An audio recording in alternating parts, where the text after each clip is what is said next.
Bonjour, chers frères et sœurs qui aiment Dieu. Je vous salue, vous qui avez confiance en Jésus-Christ, parole éternelle de Dieu. Alors, je voudrais parler des 4 êtres vivants, comme je l'ai promis, dont parle le livre de l'Apocalypse. Notamment Apocalypse chapitre 4, versets 7 à 8. Mais déjà, ces 4 êtres vivants, Ézéchiel en parle, le prophète Ézéchiel en parle, notamment en Ézéchiel chapitre 1, versets 1 à 14. Voilà. Donc vous voyez ici que Ézéchiel, des siècles avant, a eu cette vision. Et Jean, l'apôtre Jean, des siècles après, a eu la même vision sur ces 4 êtres vivants. Qu'on appelle aussi les 4 animaux ailés. C'est dans la vision d'Ézéchiel, c'est eux qui tirent les chars de la vision. Voilà, ils tirent les chars de la vision. Voilà. Alors, ces 4 êtres vivants sont décrits comme ayant chacun 6 ailes. Chacun 6 ailes. Avec des yeux innombrables. Ils ont chacun des yeux innombrables. Et ils ne cessent de dire jour et nuit à tout instant: Saint, Saint, Saint est le Seigneur Dieu, le Tout-Puissant, qui était, qui est et qui vient. Et ils ont... C'est pour ça que d'ailleurs on les appelle tétramorphes. Parce qu'ils ont différents visages. Ils ont différents visages. Voilà. Il y en a un qui a un visage de lion. Il y en a un autre qui a un visage d'être humain. Le troisième a un visage de taureau. Et le quatrième a un visage d'aigle. Vous voyez. Donc, c'est pour ça qu'on parle de tétramorphes. Ça dit 4 formes. Et ils ont 4 formes. Visage de lion. Visage de taureau. Visage d'être humain. Visage d'aigle. Alors, comment est-ce qu'on peut expliquer tout ça? C'est ça qui n'est pas facile. Alors, leur rôle, on le voit, eux, ils procèdent à l'adoration de Dieu sans cesse. C'est-à-dire que sans cesse, ils disent Saint, Saint, Saint est le Seigneur Dieu, le Tout-Puissant, qui était, qui est et qui vient. Donc, au moment où je parle, là, ils sont en train de dire ça là-bas. Voilà. Donc, voici ces 4 êtres vivants. Mais qu'est-ce qu'ils représentent? Bon, moi, je ne veux pas trop m'attarder sur les hypothèses qui ont été données par d'autres. On parle des 4 directions. Ceux qui ont dit que ça renvoie aux 4 éléments principaux qu'on trouve dans l'univers, je suis un peu d'accord avec eux. Mais il y a des précisions qui manquent dans ce qu'ils ont dit. Parce qu'on remarque que dans l'univers, il y a 4 principaux éléments. Bien sûr, bon, je peux dire, il y a des éléments chimiques, il y a des éléments biologiques, etc. Mais ces 4 éléments principaux dont on parle sont liés à quoi? Sont liés à l'eau, au feu, à l'air et à la terre. Mais cela ne veut pas dire qu'il n'y a pas une imbrication entre ces 4 éléments. Si. Parce que l'air peut être chargé de feu. En ce moment-là, c'est un air qui est... L'air est surchauffé. Ça peut être chargé de froid. C'est-à-dire ça peut être chargé d'eau. Quand c'est froid, en fait, c'est chargé d'eau. Vous voyez. C'est cela. C'est cela. Et la terre a ces 4 éléments-là en elle. Le feu, l'eau, l'air. Ouais. Et si bien que quand vous regardez dans, je peux dire, dans le cosmos, dans l'univers astronomique, on constate qu'il y a différents types de planètes. Et chaque fois, ça renvoie à ces 4 éléments-là. Par exemple, les étoiles sont de feu. Les étoiles sont de feu. Le soleil que nous voyons là, c'est une étoile. C'est des éléments de feu. Voilà. Le soleil que vous voyez, quand ces rayons nous arrivent ici sous forme de lumière, là, en fait, c'est du feu. Le soleil, c'est de l'hydrogène en fusion. C'est l'hydrogène qui est en train de fondre. Enfin, qui brûle, en fait. C'est de l'hydrogène qui brûle. C'est une boule de feu. Mais comme c'est éloigné de la Terre, ça nous arrive ici sous forme de lumière. C'est comme ça. Mais une planète comme Jupiter, c'est plutôt une planète qui est liée plutôt à l'air, à l'élément air. À l'élément air. Maintenant, on a découvert aussi des planètes qu'on estime être des exoplanètes. Bon, souvent, les exoplanètes, les planétologues pensent que, bon, on peut y vivre. On peut y vivre. Mais il y a des planètes qui sont essentiellement faites d'eau. Essentiellement faites d'eau. Vous voyez. Mais la Terre, elle, c'est une planète tellurgique. Parce qu'on parle de Terre, c'est ce qui est tellurgique. La Terre est essentiellement tellurgique. Donc, ce sont des éléments solides. Mais il y a d'autres planètes où c'est surtout des rochers. Vous voyez. Donc, ce sont ces 4 éléments-là qu'on voit. On le constate ici sur Terre, hein, le lieu où les êtres humains vivent, mais on le constate aussi dans l'univers. On le constate aussi dans l'univers. Alors, mais ceux qui ont dit que hein, ces tétramorphes-là, ça dit ces 4 êtres vivants qui ne cessent de dire devant Dieu, Saint, Saint, Saint est le Seigneur. Hein? Dieu le Tout-Puissant, qui était, qui est et qui vient. En fait, c'est la création. Ces 4 êtres vivants renvoient à l'ensemble de la création. Et ça, c'est ce que moi, j'émets comme hypothèse. Ces 4 êtres vivants renvoient à l'ensemble de la création. Parce que la création, les éléments globaux, ce sont les éléments telluriques, la terre, le feu, l'eau et l'air. Vous voyez. Bon. Maintenant, on voit que c'est représenté par des visages, par des formes. C'est pour ça qu'on parle de tétramorphe, ça dit 4 formes. Maintenant, il faut qu'on voit à quoi renvoie chaque forme. Chaque forme renvoie forcément à un élément. Vous voyez. Le taureau, par exemple, renvoie à quoi? Ça renvoie à la terre. Pourquoi? Parce que le taureau, c'est un animal qui mange de l'herbe. Donc, ce qui est directement en contact avec la terre, avec le sol. Donc, l'être vivant ici, vous voyez, qui a un visage de taureau, ça renvoie à l'élément terre, ça renvoie à la terre. Mais ce n'est pas la terre physique. Voilà, c'est ça le problème. Ce n'est pas la terre physique, c'est la terre telle que d'abord conçue dans l'esprit de Dieu. C'est la terre conçue dans l'esprit de Dieu. Voilà. Donc notre terre ici, là, n'est qu'un élément dégradé. Ah oui, ce n'est qu'un élément dégradé, je vous dis ça. Parce que vous le voyez, quand on parle de l'eau vive du salut, hein, qui se coule du cœur sacré de Jésus et qui se coule hein, du temple, du trône de Dieu, c'est l'eau dans sa plus haute expression de pureté. Est-ce que vous comprenez? C'est pour ça que cette eau purifie tout ce qu'elle touche. Mais ça n'a rien à voir avec quelquefois l'eau sur terre ici qui est souillée et qui peut donner des maladies. Donc on peut dire que quelquefois l'eau que nous, on dira même, je le dis, l'eau qui est ici sur terre là, c'est de l'eau dégradée. Hein? Ce n'est pas de l'eau dans toute la plénitude de sa pureté hein, et qui est immaculée telle que conçue dans l'Esprit de Dieu.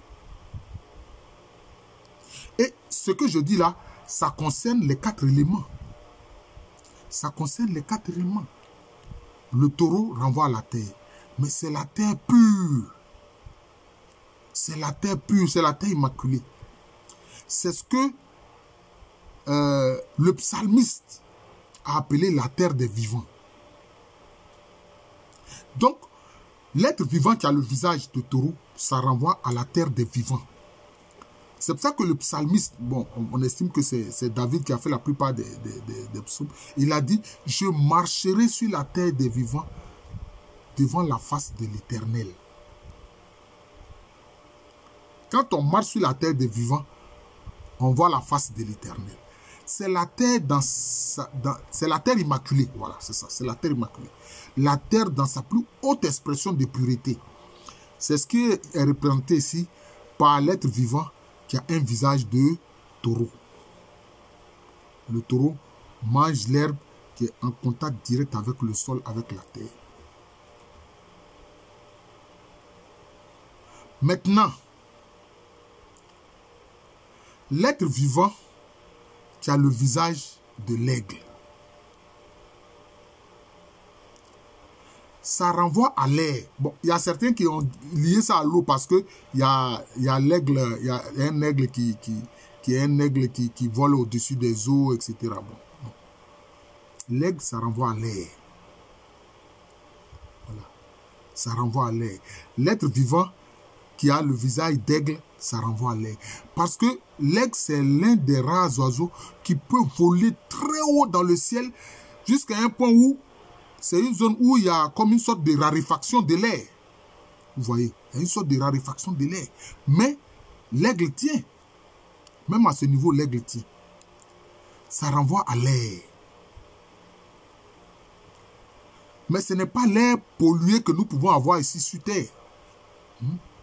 Avec la fumée qui sent mauvais, qui s'y mêle, avec les odeurs qui s'y mêlent, et cet air-là, pollué-là, transporte les choses. Mais ici, il s'agit de l'air du souffle dans sa plus haute expression de pureté. Je répète, c'est l'air, c'est le souffle dans sa plus haute expression de pureté. C'est l'air qui est immaculé.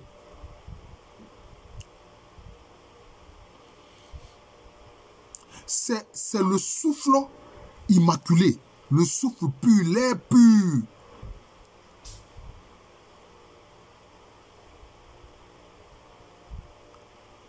Et c'est cet air-là, quand Jésus-Christ est ressuscité, il a projeté ça de sa bouche sur ses apôtres et il a dit, recevez le Saint-Esprit. Ceux à qui vous retiendrez les fautes, les péchés, cela sera retenu, sur terre comme au ciel. Ceux à qui vous pardonnerez les péchés, vous allez élaguer les péchés, cela sera pardonné sur terre comme au ciel.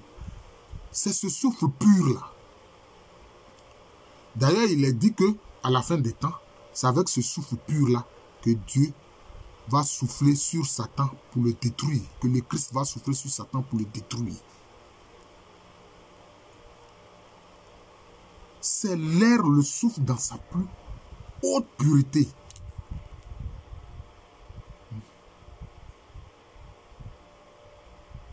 C'est d'ailleurs ce que Élie va constater. Quand Élie fuyait la reine Jézabel et qu'il allait se cacher dans une grotte, et que Dieu a dit, sors de la grotte, je vais passer devant toi. Il y a eu un tremblement de terre, il y a eu du feu, il y a eu toutes sortes de phénomènes violents. Élie n'a pas perçu Dieu. Mais quand il y a eu un souffle bien tenu, alors il a entendu la voix de Dieu. Un souffle tenu, un souffle léger, un souffle pur. Alors Élie a entendu Dieu.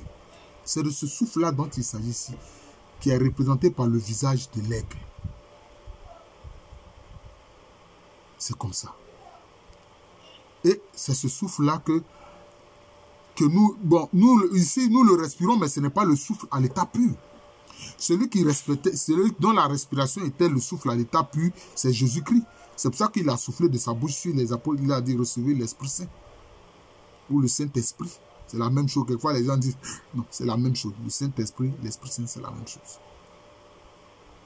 Vous voyez. Donc, c'est ça. Ce souffle divin. C'est ça qui est représenté ici, de façon symbolique, par le visage de l'aigle. Vous voyez. C'est le souffle tel que conçu dans l'Esprit de Dieu. Le souffle pur, le souffle immaculé. Donc, je viens de vous expliquer deux éléments. Je veux maintenant expliquer le troisième visage, c'est-à-dire celui du lion. Celui du lion.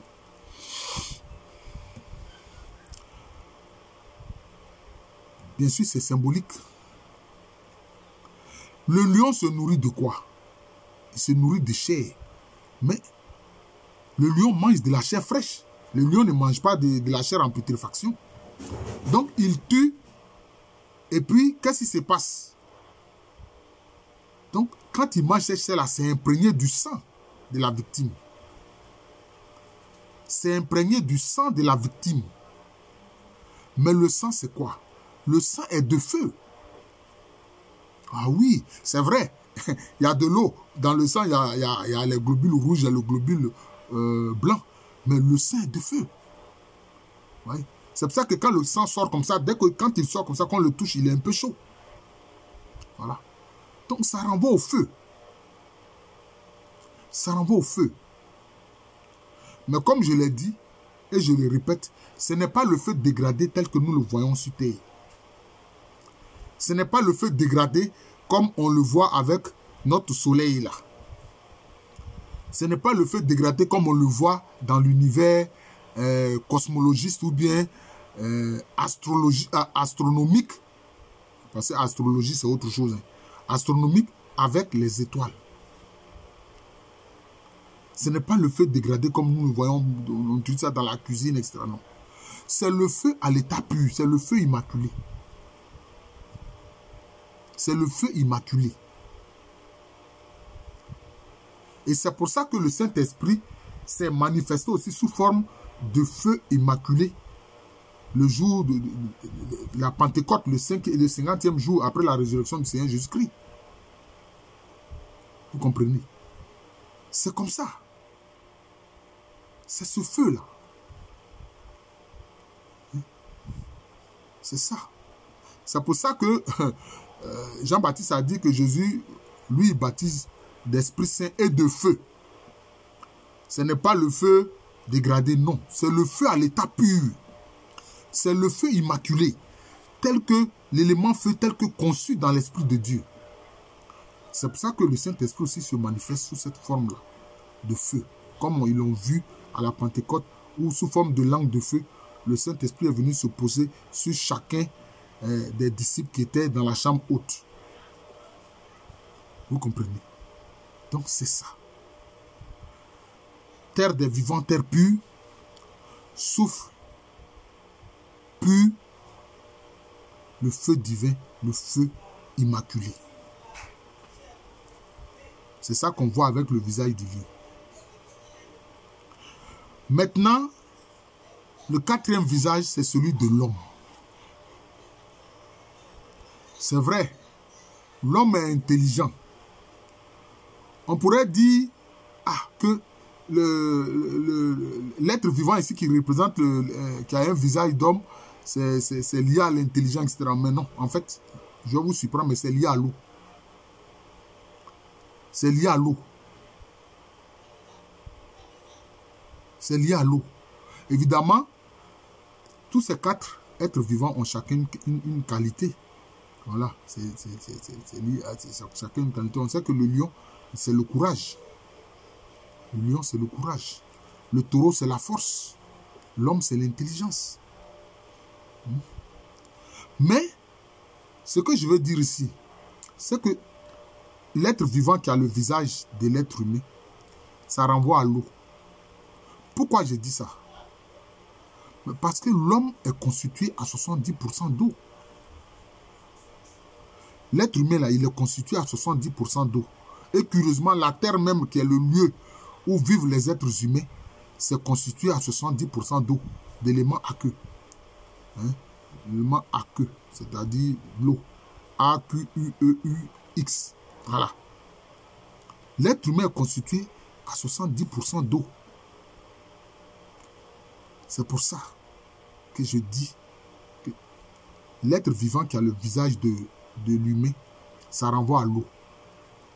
Mais est-ce que c'est n'importe quelle eau? Non. Ce n'est pas l'eau dégradée qu'on a sur Terre-ci. C'est l'eau vive. C'est l'eau vive.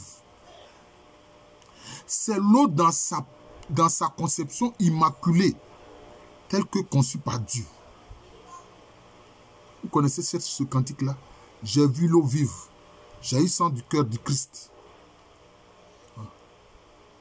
Cette eau-là, qui jaillit du cœur du Christ, c'est ça, c'est l'eau dans sa conception la plus pure. C'est ça qui est représenté ici par le visage de l'homme. C'est ça qui est représenté ici par le visage de l'homme. D'ailleurs, n'oublions pas, après le déluge, celui qui est censé donc être l'ancêtre des êtres humains actuels, c'est qui? C'est Noé. Certaines littératures l'appellent l'homme de l'eau, parce que lui, il a survécu au déluge. Il a survécu au déluge. Voilà, il a survécu au déluge. Voilà. Donc, l'être vivant qui a le visage de l'être humain ici, ça renvoie à l'eau vive. L'eau immaculée, l'eau pure. C'est pour ça que Dieu dit aux Israélites, il dit, mais je verserai une eau pure sur vous et vous serez purifiés. Je verserai sur vous une eau pure et vous serez purifiés. Cette eau pure-là, c'est l'eau immaculée, là, telle que conçue par Dieu. C'est comme ça. Et comme Jésus a dit là, il dit, si vous croyez en moi, les sources d'eau vive s'écouleront de votre sein. Et ça deviendra comme un fleuve puissant et qui coule pour aller vers la vie éternelle. C'est ce que Jésus a dit. C'est cette eau vive-là qui donne la vie à tout ce qu'elle touche et qui purifie tout ce qu'elle touche. C'est ça qu'on voit à travers le visage de l'être vivant qui a un visage humain. Bon, donc je viens d'expliquer les 4. Maintenant, bon, ils ont des ailes. Ils ont des ailes. C'est la capacité de se déplacer. Se déplacer dans toutes les directions en montant. Ils peuvent monter. Voilà. Ils ont des ailes. Et ils en ont 6. Voilà. Ils en ont 6.